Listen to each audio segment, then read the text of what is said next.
我觉得是我还以为你觉得他们很便宜，所以才去。啊，不会。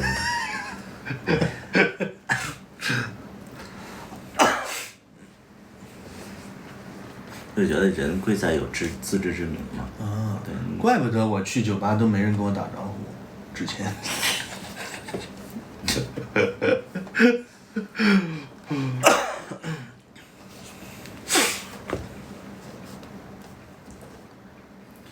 那上海对于上海来讲的话，你这种其实还蛮常见的吧？会不会？也不会。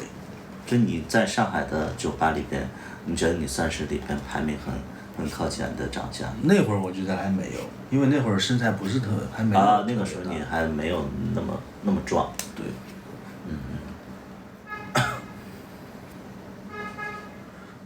以后新的长相形容词长得便宜。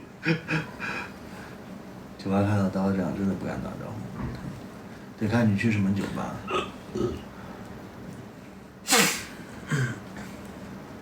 我一般去酒吧就是那种，就是走到哪儿人都会说，哈，白里屠夫来了，但是就是那种他们很不服，但是还忍不住往这边看的那种。啊，很不服。对，其实我也心虚，就是他们长得那么好看，然后他们为什么对我有敌意？你毕竟是宫里的老人了。去酒吧的人都很乐意别人跟他打招呼嘛。我觉得我不会。我会比较乐意。啊，就是别人在酒吧看到你，然后跟你打招呼。哎呀，二把刀，我就会很开心。这种我会觉得就是我会很尴尬。为什么？毕竟宫里老人了，已经就我不知道该聊什么。就比如说有的人会给你拍照之类的，然后拍完照就走了嘛。有的人会摸你啊。摸的那确实。对啊，有的人就是会比较激动，然后就会摸你后脑勺之类的。啊，你也有人摸吗？在我酒吧，我就觉得有的人还强吻我那种，贼烦。那这种确实烦。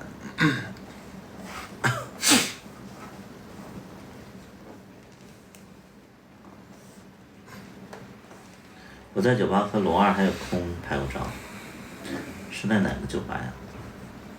空是日本。好像我听也有人说我跟他长得像。这个没有。啊，戴斯啊。那我觉得打招呼这个事情，就是如果说我喝多了还行，我要清醒的时候别人跟我打招呼很尴尬。现在应该不会了，但是前几年我去戴斯都是跟郭大虎去嘛。那个时候我们拍完戏了以后，然后他就说想去戴斯，然后我每次去戴斯我都特别社恐。但是你尴尬，你心里会开心吗？不会。一点开心也不会。不会，我会觉得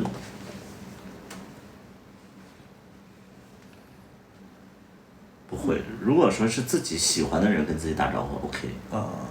对。会觉得烦躁不是会尴尬，就是会尴尬，会不自在，就是别人给我打招呼，然后我就特别想走，待一会儿我就特别想走。本身就自己也不太喜欢，就是人太多的地方。叨叨性格需要我学习，为什么？性格。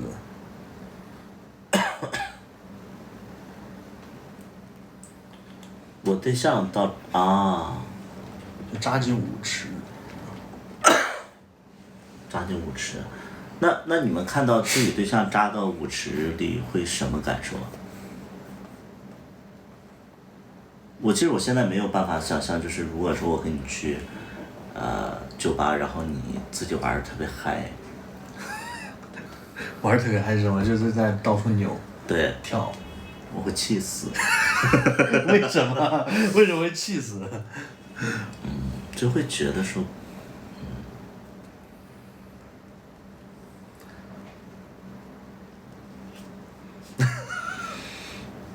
就是觉得很轻浮。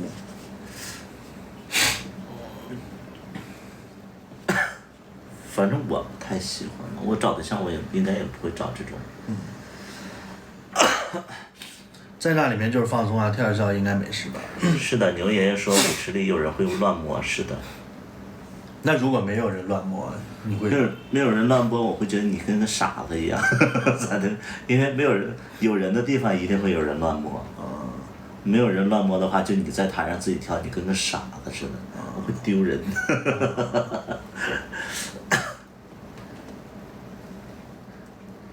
就是本身跳这个行为就不行。因为我的认知里边，就是酒吧里面社交不是说站着社交，那是坐着社交。比如说坐在沙发上，然后我跟你聊聊天，敬敬酒，然后就是，就是优雅的，高级的那种就是聊天方式，而不是说看到一个帅哥，这练不错，这又壮了，你不会这样吗？我不会。完全想象不到。我们的酒吧就是那种沙发式的，然后就是来了以后坐开酒，然后就一起，可能抽烟，然后就喝点酒，聊聊天，然后摇摇骰子。就你站着，然后就是那种社交，我会觉得有一点点在表现自己的身材，然后再吸引另外的人去，对你有一些触碰的那种，对。所以你就觉得站着的和跳的跟你都不是一同品的人。对。对，没有说谁高级谁低级，但是我会觉得说，我更希望我对象是，他是有身份，然后坐在那儿，然后谈笑风生的人，而不是说，在舞池里就是群魔乱舞，然后被别人摸来摸去的一个状态。对。那你理解那种就是允许自己对象在里边跳的这种人吗？允许啊，我觉得就是时间久了吧。时间久了可能会允许，但是我觉得，就是，咱俩在一起，我还是不希望。对。我抽烟嘛，我就应酬的时候抽一下，大部分单身的比较多，酒吧还是需要活跃气氛，所以说我做酒吧是失败了呀。因为没有那么多高端的客户群体啊，大家其实就是想认识人呐之类的，所以我开酒吧就我想营造的那种是高端的那种，包括那你怎么不开 live house？ 成本很高啊。live house 很高。一个乐队一天成本至少得7、8千块钱，至少。二把刀去吧，去哪里？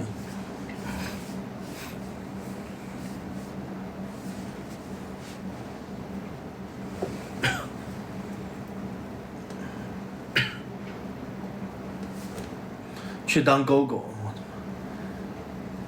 你自己去当就好了呀，干嘛管别人呢？你自己想当你就去当啊。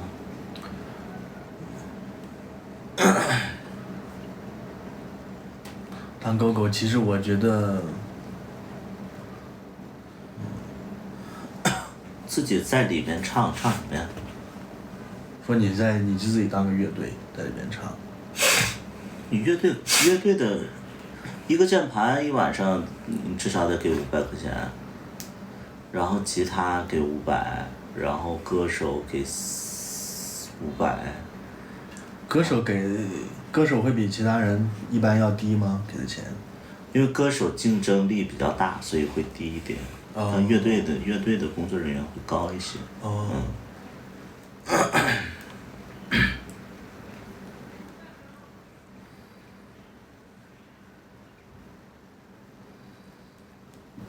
对，做酒吧只是人生的一个体验，但是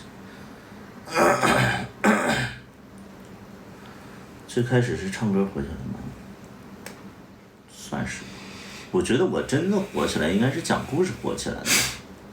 我唱歌其实一直我都觉得说，还好。我在图图酒吧请的歌手唱歌都蛮好听的。你去过？那你会不会对歌手的要求比一般酒吧要高？不会，因为好的歌手很贵。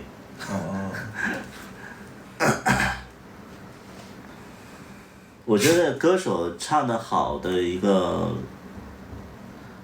好歌手其实我不觉得他一定要唱得好，是他唱商要高。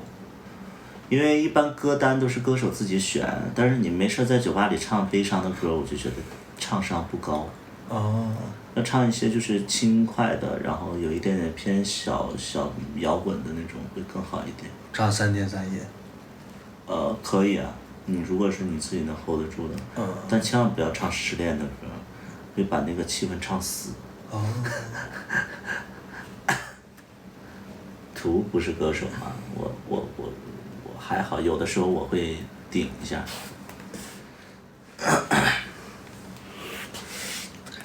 在意我在我歌单。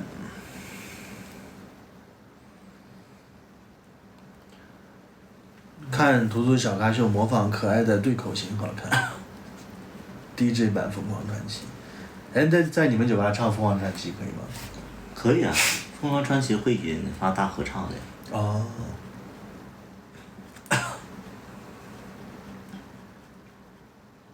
够不够热？什么够不够热？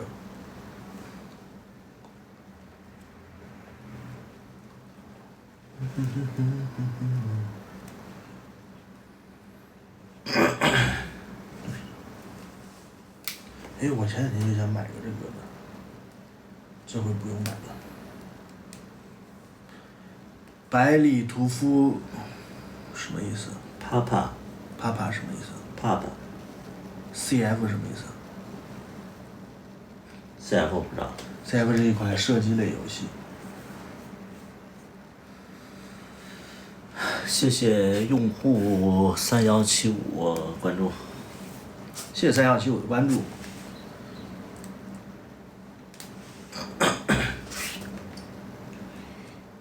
一点都不会累。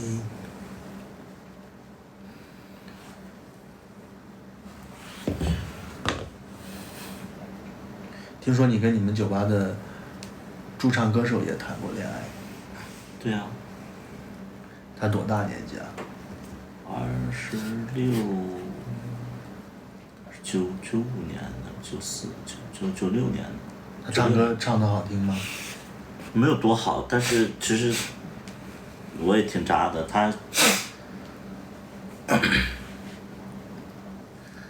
当时特别喜欢他，是因为在他之前刚处了一个跟他长得特别像的人。处是处的对象吗？接触了一个多月，然后那个人。那他为什么不能算是你的对象？她是捞女。所以他被你出名了。对。啊。找我借了钱，然后我就不让他还了，我就。借了多少？2万还是3万？那我如果现在把你所有欠钱的人都加了微信，我能要回来吗？那是我主动不要的呀，那你再去要，我觉得就是挺无理取闹的吧。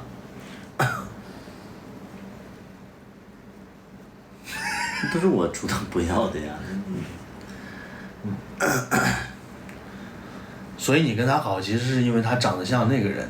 对，那个人在我心里就是还挺好的，虽然说她是个捞女。那你为什么经常做这种事儿？人你不接触，你永远是不知道的呀。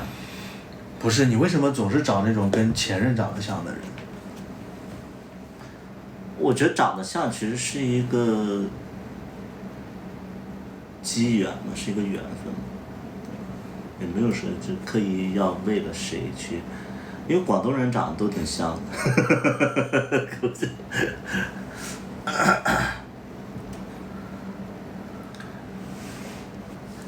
还挺好的，福气，说明审美没变。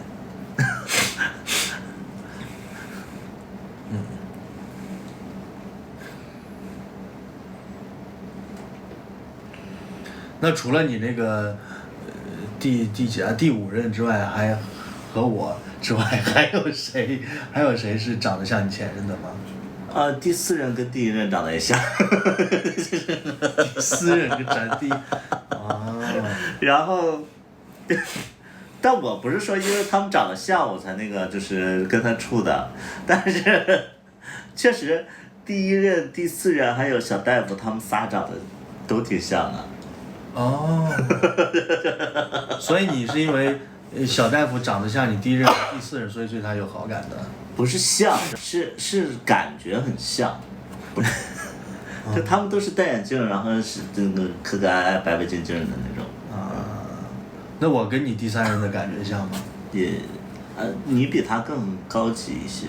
更高级一些是，就是整体的感觉就比第三任就是，成熟，然后可爱，身材更棒，长相也是更优秀的一个长相，对。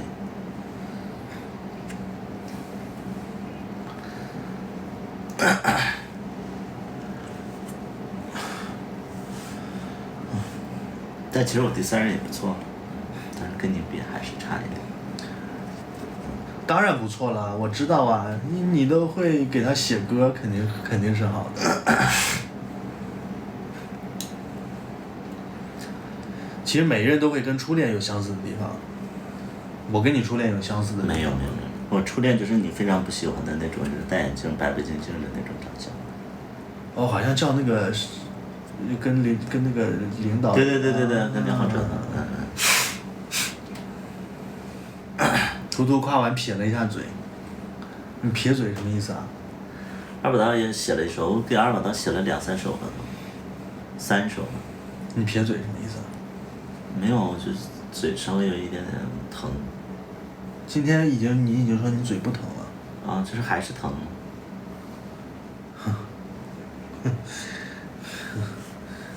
那你给我具体讲一讲，我比你的第三人好在哪里？具体的。你身材肯定比他好。就身材是吧？然后你在那方面的时候更会互动。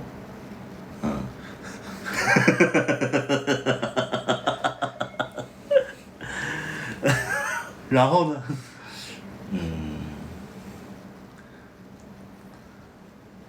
你的五官肯定是比他更好看的。那就是我全面超越他。也没有，他毕竟比你年轻。皮肤比你好。你白。没毛。然后腿比你粗。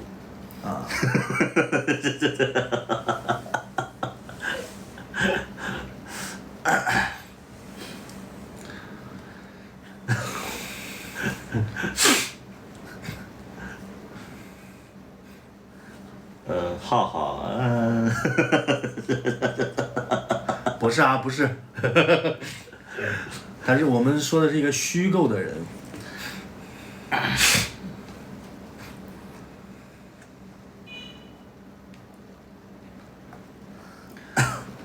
真敢说，侧脸像，感觉很像他俩，就是感觉就是身材的感觉很像。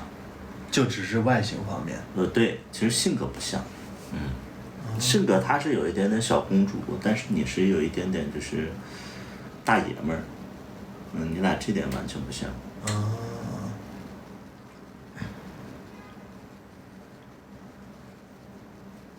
就个性不像。他就是纯贵人。纯贵人。纯贵人。纯二。他不是纯二，他有点儿。他接触他有点儿。他有点甄嬛那个劲儿。甄嬛。有点沈眉庄那个劲儿。那么端庄吗？不是，他一点儿都不端庄。其实沈眉庄你会发现后期对皇上全都是怨气。对，他是一个比较，就是大家就是新贵人。不会。就沈眉庄是那种就后期就是发现皇上没有那么喜欢自己的，他就闹情绪，一直跟皇上怄气怄到分开。其实沈贵人其实他是最有性格的人，因为他是我们金牛座，他是非常非常就是倔的一个性格。你咋知道他是金牛座的？不是啊，我说沈贵人是金牛座，他是天秤座。我说你咋知道沈贵人是金牛座？我们看那个《甄嬛传》分析了。那《甄嬛传》里谁是天秤座的？那我不知道。叨叨那个面试介绍自己的视频真的很真诚，不藏不掖，估计叨叨看上图图，估计图图是看上叨叨这一点，问真诚是比较。我觉得因为要面试演员嘛，肯定要把所有没有，其实我会觉得，就是他那个视频，他给我发过来的时候，其实我们已经定了他，其实就是，拍那个视频其实就是为了宣传，然后那个视频其实我一直都没看。现在看了吗？看了。啊。然后看完之后我就笑出来了，就是我觉得很好笑，然后也能看出来你的小心机。什么心机？有点装傻充愣。啊？对。没有吧？有，其实我觉得你没有作品的 idol 就其实就是有点你就有点像那个纯贵人。纯贵人装吗？你觉得？对，很装啊，纯贵人是最装的，里边都分析了纯贵人的那个行为是最差的。那人家就不能就真的是单纯？不是啊，人分析了呀，人后期就分析了。那他为什么当着安小鸟说什么那个什么皇上那个看那个谁的荷包之类的？肯定是有心眼。傻呀！是。图图一直在刀刃上。你去分析一下，你去看那个分析，就是纯贵人是里边那个特别有这不是，他是肯定是比他实际表现出来的要有心眼儿。谢谢这个超越地平线的黎明关注。谢谢超越地平线的黎明关注。欢迎拳头大哥的到来。欢迎拳头大哥。兄弟在看吗？兄弟其实看不看咋的呀？没说啥呀。感谢叉烧包的关注。叉烧包才关注，在这块挑了一晚上事儿了。挑了一晚上事儿了。是我一直走在刀刃上游走。还好，我觉得我跟叨叨这一点能聊吧，而且大家在一起互相恭维嘛，是怎么了？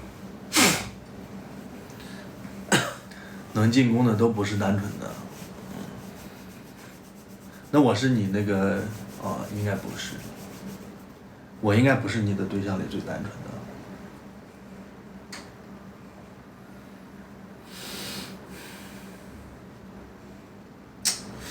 我对象里最单纯的，我想想谁最单纯？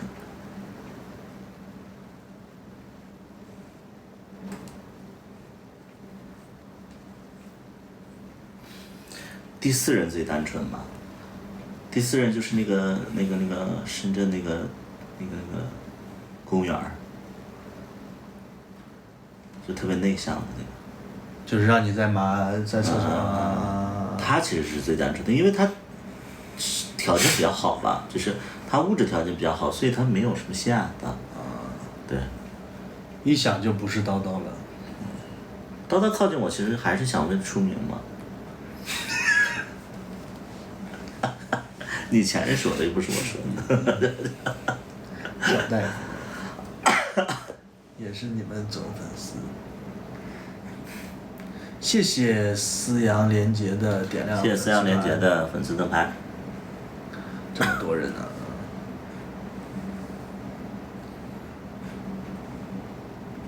你俩像是说相声的，挺逗的。那我俩平时也要聊天啊，索性就直播聊天呗。关厕所那个是的。你俩在一起多久了？50天了。啊，关厕所他们也都知道。知道，没事就讲啊。我这些前任们就是死都不安生，反复拿出来鞭尸。他们只是你获得流量的。谢谢天傲的加油鸭。谢谢天傲的加油鸭。今天怎么这么早？因为我们下的要下早一点。51天吧，昨天不是50吗？没有，我们说大概50天，没有具体算多少天。什么时候播出？可能在年底了，一直在拖。我们现在补的镜头还没补呢，死小薇她一直没时间补。我好像看你们直播也不到2个月呀。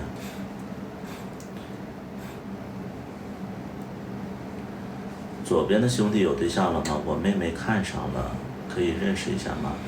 左边的兄弟的对象就是右边这个。你妹妹是男的女的？其实这个年纪了，反而看得更开吧，不会那么纠结一定要在一起怎么样的。应该还是 B 站对。这个年纪，我们年纪，我心理年龄其实比较小啊。我从芝麻的时候就开始关注到图图了，我也是从芝麻，我是看了之后芝麻之后才去看了《跟我回家》。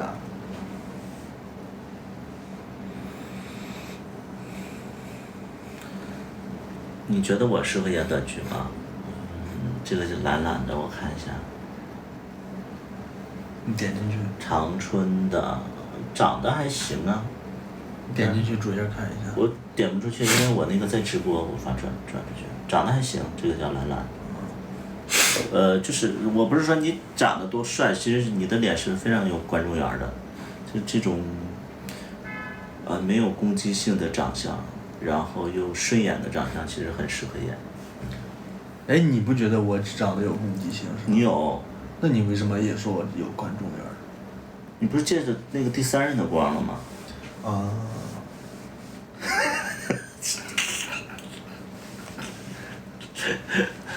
这不是送老虎的小弟吗？送老虎是谁呀？怎么才能看出来两个人是不是真的在乎彼此？看不出来，我觉得得接触，还是得接触。叨叨不笑的时候有点凶，他笑的时候我也觉得很假。是跟他在一起之后，我才会觉得啊，我就是捡到宝了那种感觉。但是我依然会觉得说你跟我在一起就有一点点像那个，就是你有点像那个甄嬛跟那个四郎的那种感情，就是你会比较小心说话。比如说呢？你经常充当一个就是捧哏的这种角色，就是其实这个事情没有那么好笑。那甄嬛跟四郎也是真爱呀。啊，是真爱呀，但是会有一点点小心嘛。对。那你觉得这种小心是不好的？是好。是好的，但是可能后期你会爆发出来，可能对我有一些不满。其实不用后期，我现在。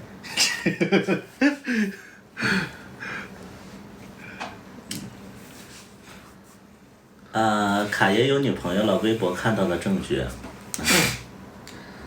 So what？ 啊，是卡卡有女朋友？他只是跟别的女的合照吧？他没有完全出柜，他肯定要结婚的呀，他。啊？他没有出柜，他跟家里说他没有出柜。哦。他说他就是为了演戏才加入剧组的。哦，他家里人看到了这个剧。看到了。他跟家里说是为了演戏。哦。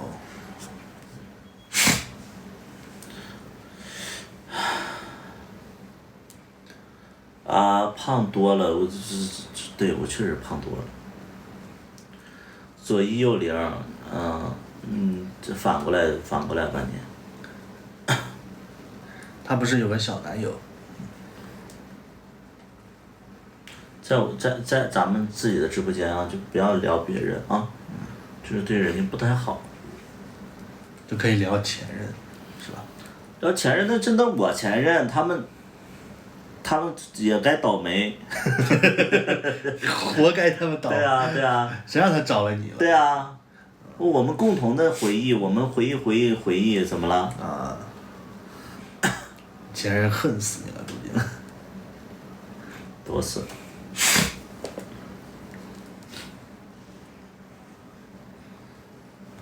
你3月份跟丹青发了我的照片，说我长得像浩浩，那会儿你关注我了吗？不知道啊，我都不知道。然后我好像看你很少跟丹青发别人照片。没有啊，我经常跟他们发呀。那我自己看的你们俩。我只要觉得好看的，我都会跟他们俩。那是你是发到群里的。对啊，对。因为浩浩只有那个丹青接触过嘛。哦。小薇不认识浩浩。不认识，那个时候我不认识小薇呢。认识小薇可能跟小薇也没那么熟。评论看到的不知道。评论看到的。小大夫会恨吗？小大夫会恨吗？小大夫应该会恨他吧？谢谢未来的话筒，为什么恨我呀？他一直都觉得是因为你，其实也是因为你啊。什么叫谢？因为小大夫现在在直播间里看的，他就觉得恨对了。小大夫会觉得说你特别有心机。啊，对。他跟你讲的。对。那你有没有替我澄清？当然啊，我说他压根都不知道我爱他。我说是我主动的。对。好像晚上看到的这些人面容都是真的很有贡献。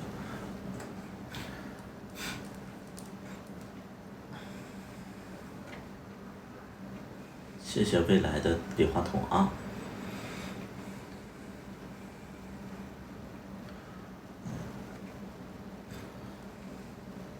其实我现在就是我觉得你跟小大夫联系啊，怎么我其实都不会很介意。因为你逐渐的你相信我，了解我会处理得很好。那你为什么要删你们的联系的记录？是你不相信我觉得。对，因为我怕你有的时候你对小大夫这件事情还是会有就我的认知里面可能会有一点点介意，所以我才删。那小大夫的房贷怎么办？你帮着还呗。这不神经病吗？他自己的房子是他房贷，那我帮他还，那房子不是归我了吗？那不就，你这不神经病吗？你这个，能一直聊，我俩就是睁开眼睛就聊，我俩是这种。图的澄清没有用，该恨的还得恨。没有，我跟小大夫的关系很好，过2天我还会回去见小大夫。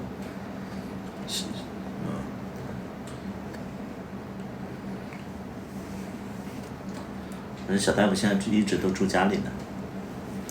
小大夫要是提到我的话，就多跟我说说好话。他要没提到就算了。我觉得他，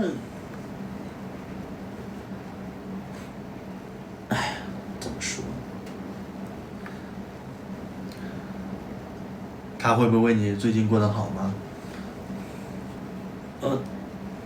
应该不会问这种问题吧？类似的问题也不会问是吧？因为他跟我是前任，他不可能问这种话呀。你会问他是吧？我会问，我是以一个可能有一点偏长辈的一个状态去问他，但是他不会问这种，因为他会觉得这是越界了，因为他觉得我已经有对象了，他不会问这种。但是他单身我可以问，我可能会担心，担心会碰面吗？他嘴硬，他还说那个回去拍戏的时候他要跟着我一起去，他不敢，其实他。你咋知道我不敢呢？不敢，回去补拍是的，我们跟小大夫还会有几场戏要补拍。小大夫不是已经婉拒了？婉拒啥呀？说没空。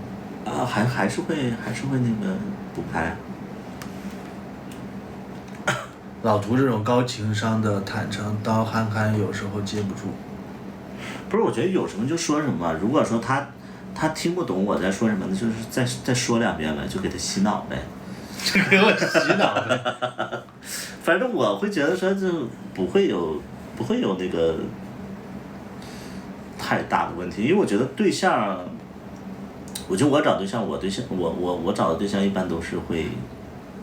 首要前提就是不作，我觉得作的其实一开始在初期接触就能感受到。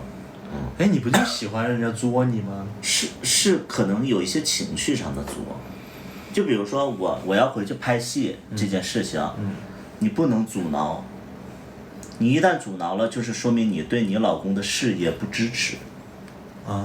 但你可以这么做，你可以说。回去，你不许碰他，不碰，那你一定要多跟我报备哦。我会给你报备。没事，我要播视频，你要接，要接。这个我觉得这是 OK， 这样就是你既解决了这个事儿，然后又给我情绪价值，然后你自己也得到了心理的满足，是不是啊？这种就是你千万不要就说，我要回去拍戏了，回去呗，反正我放心。你说这种话，我会觉得你不是真的关心我。该情趣的还是要做一做。你好假呀！你这人怎么这么装啊？真的很难伺候我觉得。人家大度也不行，人家作的也不行。爱咋咋地。这单口相声给他演的好爽，演爽了。爱咋咋地，才把自己当回事儿。你就喜欢作的，就是要表现出很在乎你的那种作。对呀、这是情趣啊。对，你看直播间里天天在这块评论的，一般都是没有对象的，他们有对象都陪对象去了。其实我想跟你一起回去，是因为我想回趟深圳。我有好多东西落深圳了，你让他寄过来啊。我怕找不到。找不到，那你回去一趟多贵呢？我也是想的是有点。别回去了，主要是路费太贵。而且你回去一次，因为我是一个成年人，我能把持得住。我是一个心智特别掌控力特别不是，就是那个控制力特别强的人。但你不是。你回去见前任，前任可能会。我前任是。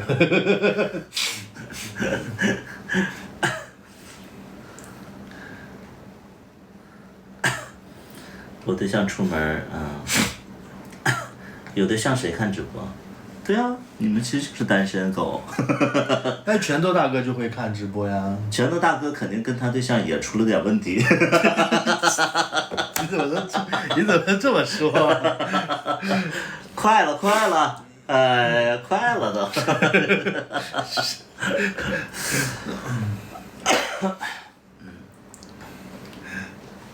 找单身的，你看他那个天奥都是在单位看，他不敢回家看。回家都不行啊。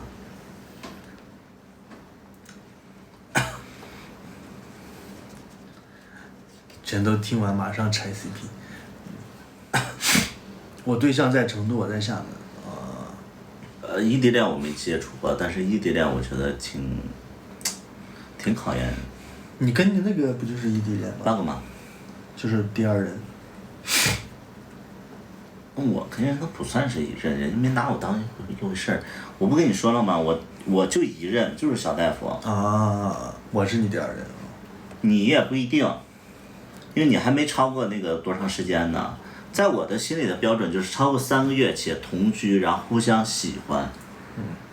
这是标准。但是你看我第一任3个多月，然后后期就是分分合合。不超过3个月。第二任是那个人家他妈有对象，有6年对象，然后跟我就算是异国异地恋。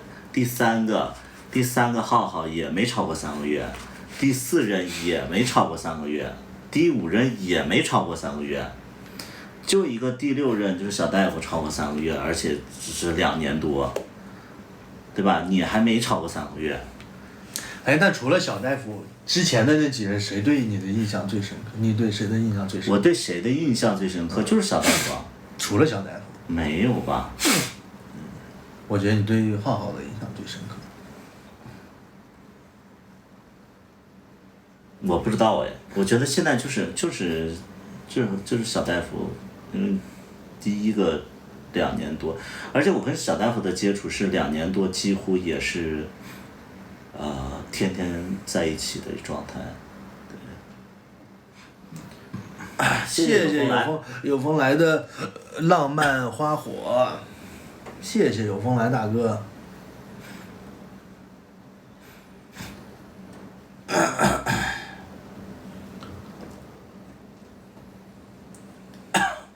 怎么怎么分手了还跟前任搞来搞去？聊来聊去，4口之家就算了。这个创造神奇的这个，首先我前任没有对象，第二点呢，我没跟我前任什么聊来聊去，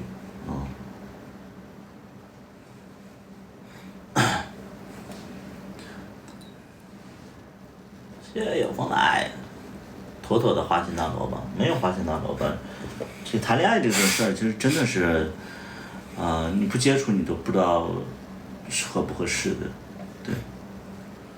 你们没谈过恋爱，或者说你们没人爱的人，你们永远不懂我在说什么，对，就是有一些人天天在网上就是看不惯那个别人怎么谈恋爱，其实自己一段正经的恋爱都没有。你前任本来就是那种绿茶的性格，这个创造神奇的，就是我觉得你有点自以为是去评判任何事情，首先你不了解，第二点呢，管好你自己的臭嘴，虽然说他是我前任，但是我觉得我跟他在一起2年多，而不是你跟他在一起2年多，把你的臭嘴闭上。脸上怎么？脸上长痘了？会成为对方议定监护吗？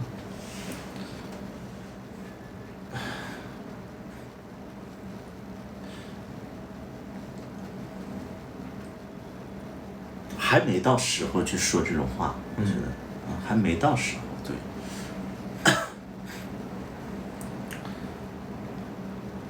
还没到时候，因为我觉得在一起10多年，可能会说这种话，或者说在一起6、7年、7、8年，会说这种话。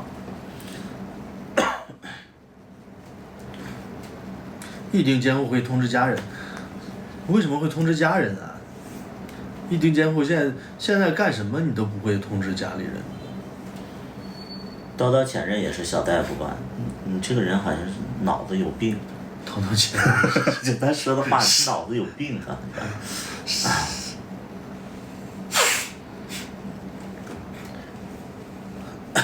你俩前任都是小大夫吗？这人这脑子真的有病。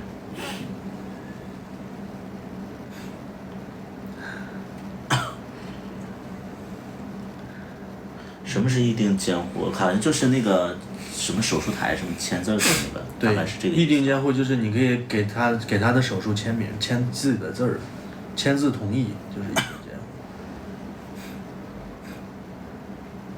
大概是这个意思，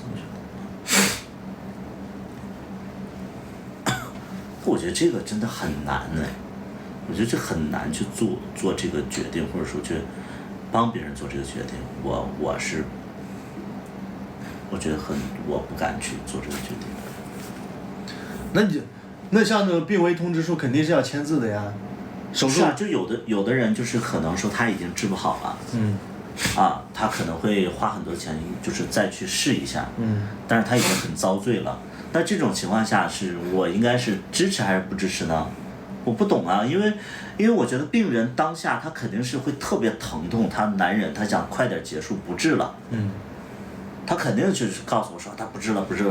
那这个时候我是尊重病人的意思，还是我不甘心，我想再试一把呢？再试一把痛苦的是病人呢，我怎么去下这个决定啊？到时候你就知道了。我不行，我希望就是你是那种，嘎巴一下就死了。那我尽量去出个车祸。不是，你就嘎巴一下死了，你千万别有痛苦。你有痛苦的时候，我也痛苦。行，对，是这样的。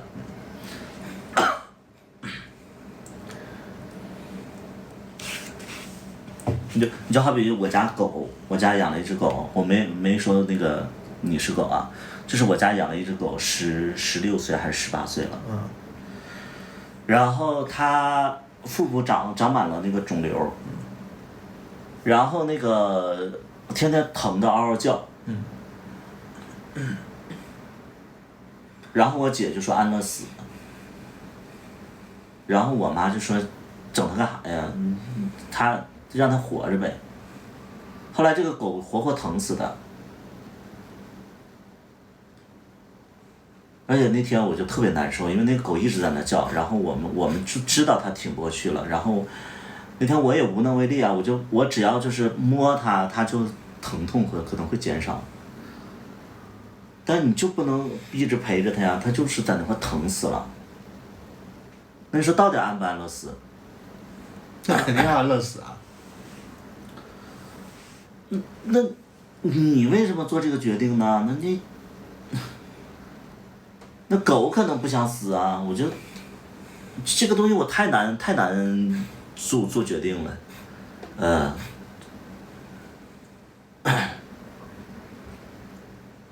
那狗不会说话，人总会说话吧？那你怎么知道狗在想什么呢？它可能想再治一把呢。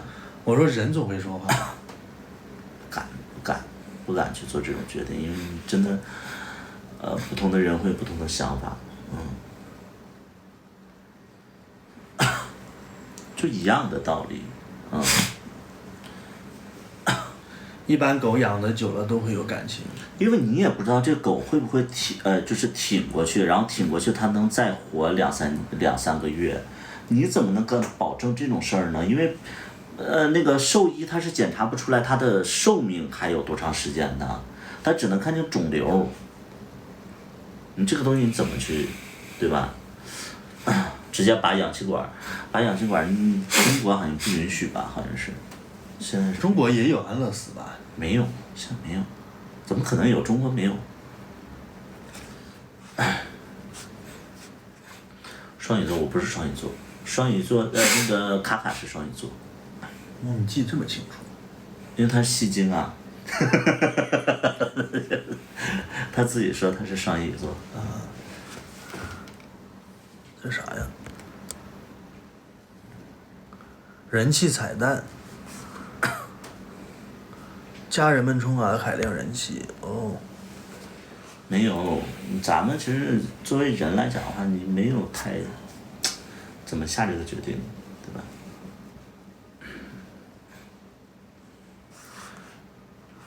也不会让你留下来，会让你自己回家。我觉得有病痛太痛苦了。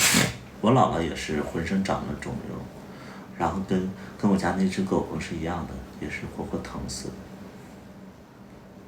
那你没办法呀，那你说你咋治啊？一个80多岁的老太太，你怎么治？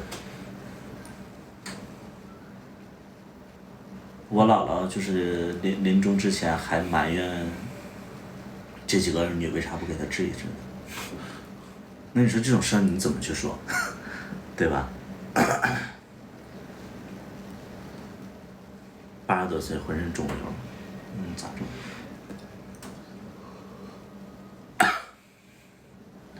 我姥姥后来就是不会说话了，就是只会就是疼啊，就是疼嘛。不是疼，她还走路还正常，就是不会讲话了，也不知道为啥，可能是中风了还是怎么了，反正就是不会讲话，其他都很正常。二度目初恋哦，那我挺对，是这样。二度目我特别能懂你这种感觉。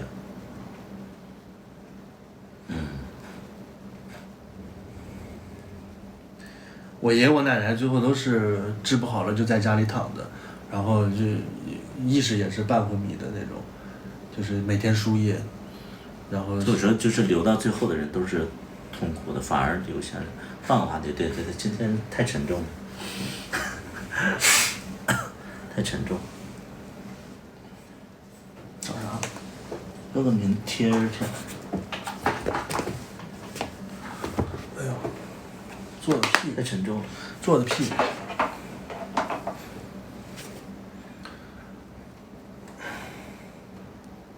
那你啥时候回惠州啊？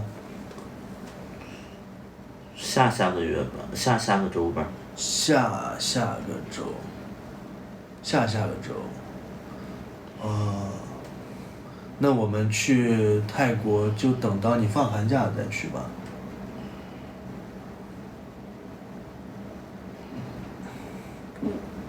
签证你都没办下来。那10天就办下来了呀。那谁知道你这个过程还有没有什么事儿呢？那人家现在都透明的，就是10天就办好了。这而且不要签证吧，他只要护照就行了。你明天去办的时候可能又找错地方了。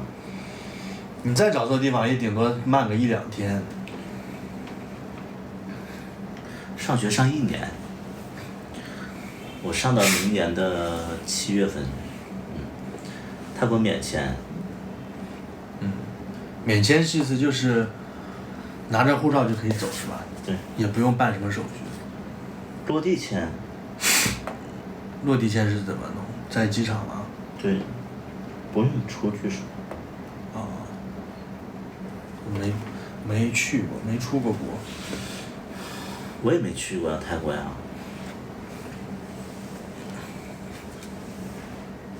泰国别去了，不安全。不用落地签了。提前3天签入境卡，提前3天签入境卡，那是啥意思啊？那也得有护照吧，孩子们，是不是得有护照啊？他护照找不着了。谢谢二爷的比心兔兔。是不是他得有护照？是不是？对，护照丢了。那肯定得要护照。网上写入境卡。要护照。哦，还不知道呢。图图上完学是留在北京还是回惠州？不知道呢。不知道呢。我俩看看后期怎么规划吧，因为现在变动太大了。因为我觉得，确实是北京是特别不适合生活的。虽然说北京现在就是买房子挺便宜的，但是我们没交社保，没交社保，然后都是在深圳交的嘛。北京的生活环境太差，我只能说太差了。你们要去泰国啊？有这个打算？北京物价贵，好想去泰国，性价比好高。北京物价不是贵不贵了，现在就是北京我们也买不了车，完了那个也没有房，天天租房子，而且北京的住房条件特别差，就是都是老楼，新楼特别远，北京不如深圳嘛。如果说居住体验的话，确实是不如深圳，但是电影行业的话，其实还是要在北京的，对。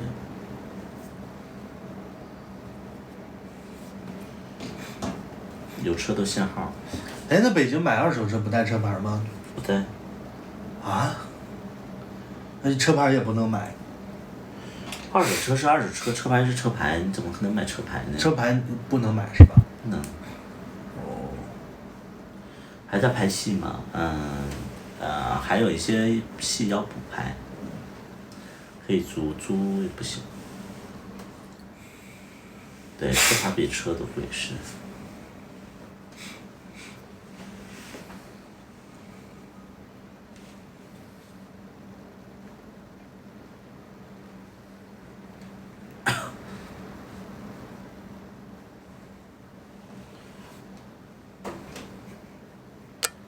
新剧什么上？大概晚上去，大概那个年底。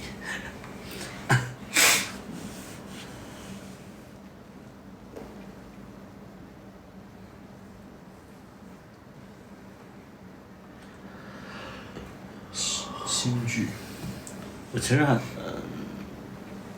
最好的那个想法还是说，找一个既适合做影视，然后又适合年轻人生活的地方，哪怕租房子也要住得好一点。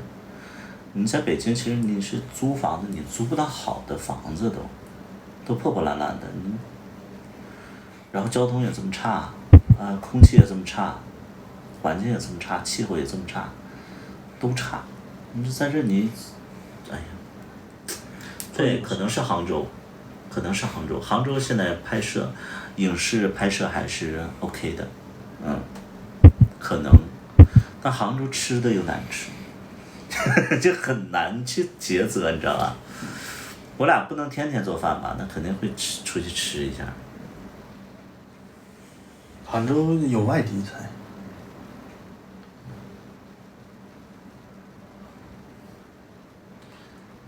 准备好1万泰铢现金，酒店入住订单，随便抽查。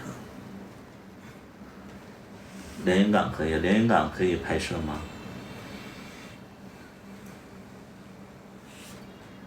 夏天不舒服是，这个再看。夏天，南方夏天出门都是黏糊糊的。只是本地菜不好吃，但是很多外地菜些。我又不是没去过杭州，杭州真的很难吃，它哪儿的菜它做的都难吃。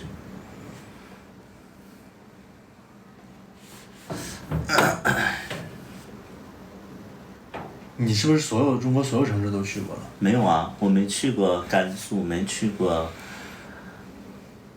贵州，没去过云南，没去过拉萨，没去过新疆，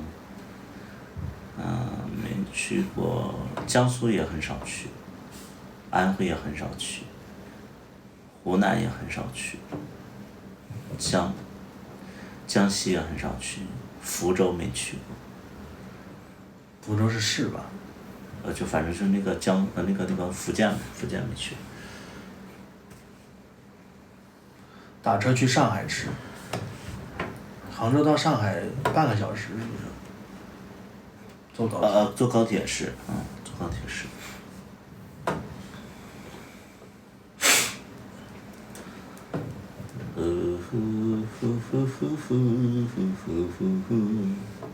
咋都这么温柔？现在不流行温柔吗？你要喜欢看那种骂你的直播间，你就去别的地方再溜达溜达。就直播的观众就是都会比较难搞，一会儿就嫌你太凶了，一会儿嫌你太温柔。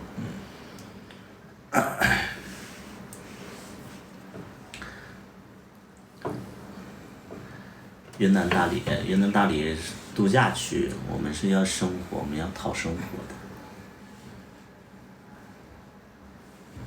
其实在哪都一样，关键是跟自己爱的人，这能瞎扯犊子。那你送到5线城市，你跟爱的人，然后俩人混吃等死是吧？我觉得去那种不是热门的城市的话，你如果要拍摄，估计找人也不好找。对呀，你上哪儿找人家啊？你这个城市你找个录音棚都没有。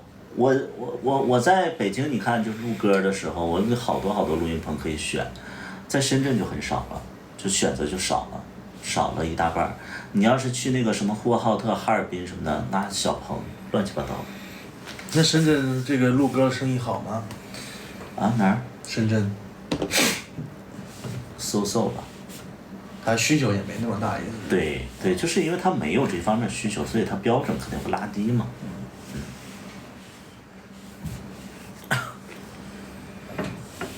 还是停留在北京吧，北京确实人是最方便的，我觉得。但我真的不喜欢北京，我就是来了好几年，上一回我也不想在这待。你上次在北京待了几年？17年到16年到2020年，4年。住周边就是。上海周边感觉还可以，对上海主要也比较熟悉。你对上海熟悉吗？不熟。上海的 gay 都特别高傲，跟北京的 gay 还不一样。上海的 gay 就是每个人都在健身，然后都是那种就是特别会管理自己的一个状态，然后喝着那个拿铁，然后就是走在那个叫什么静安路啊，南京西路，反正就是武康路，对，就在那块儿就是，然后拍照也会特别。淮海路。对。上海就是假精致。你怎么知道人是假精致呢？因为人的消费人就是在那块儿嘛。我上海那任他就是属于混圈的嘛。你上海那人假精致啊？他就是出门就会精致一些。在家就很邋遢。在家就是凑合。很邋遢还是非常邋遢？也没有很邋遢吧，就是在家就凑合。所以你看不惯？看不惯倒也不至于，我就觉得可以理解他们，就会觉得是这样。我觉得上海的 gay 就是他们可能就是生活重心就是在美，因为我觉得其实以你的外形的话，我觉得你是不应该那么太在意自己的外形的，但是因为你在上海生活过，你每天就照镜子的次数其实蛮吓人的。但是其实我在上海也不混圈。但你觉不觉得你在上海之后你就会很爱美？我觉得不是上海影响的我，是我本来就是这样。是你天生就是爱美。对。天生就爱美。我上学的时候我也喜欢照镜子。但是，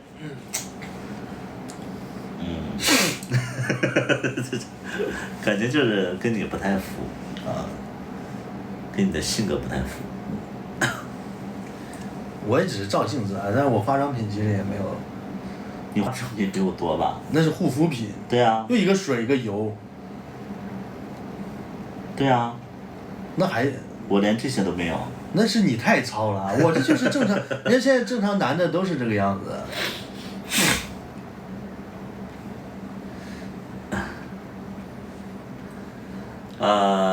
爱美的叨叨总是穿个拖鞋也真是醉了。穿拖鞋那是因为他怕热吧？但是我觉得穿鞋要穿袜子太麻烦。对。天气比较热，他怕热，他特别爱出汗。不过真的你在北京坐地铁，不是在上海坐地铁，那些人真的都跟其他地方人都不一样。很精致吗？就是整体来说不像其他城市那么土。北京地铁里面就很土。对。就是上海人基本都不土，他也不说精致，但是不土，基本上都是。起码他们审美是在线的，对不对？就是平均水平比较高。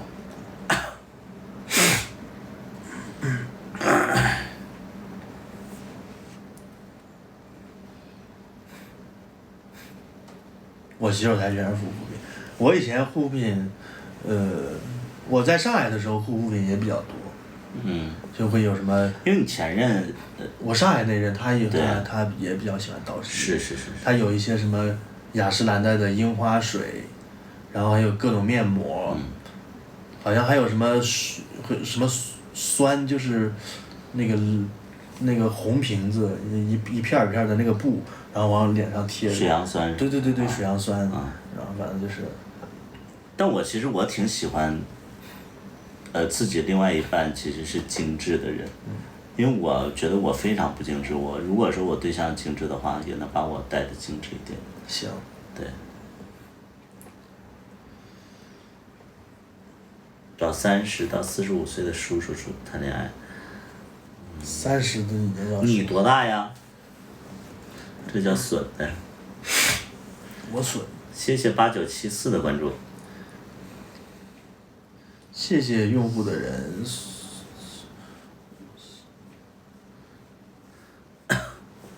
谢谢用户的人的粉团都买。30岁叔叔。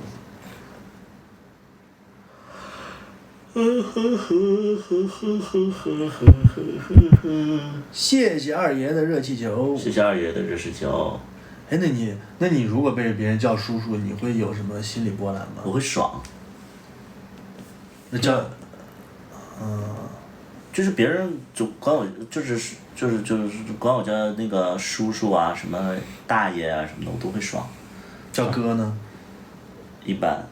叫爷爷呢？那可能会更爽吧。对。叫太爷爷就爽死了。无所谓。我觉得就是占别人便宜，我就其实可以的。对。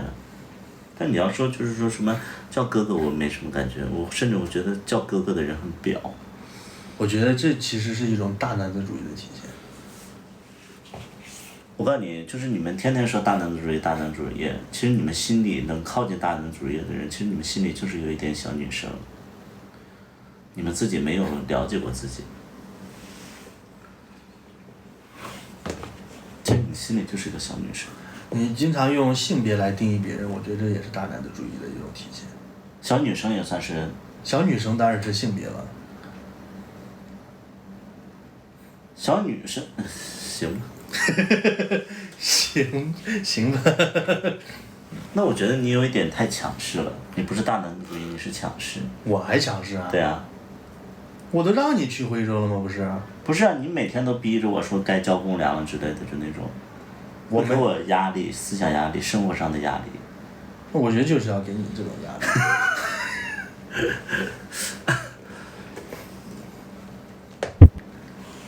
涂大爷晚上好，哎，好，你好。不然的话要你还有什么用啊？不就这点用处吗？我是起到一个繁殖的工作是吧？就是你就是工具嘛，让我爽。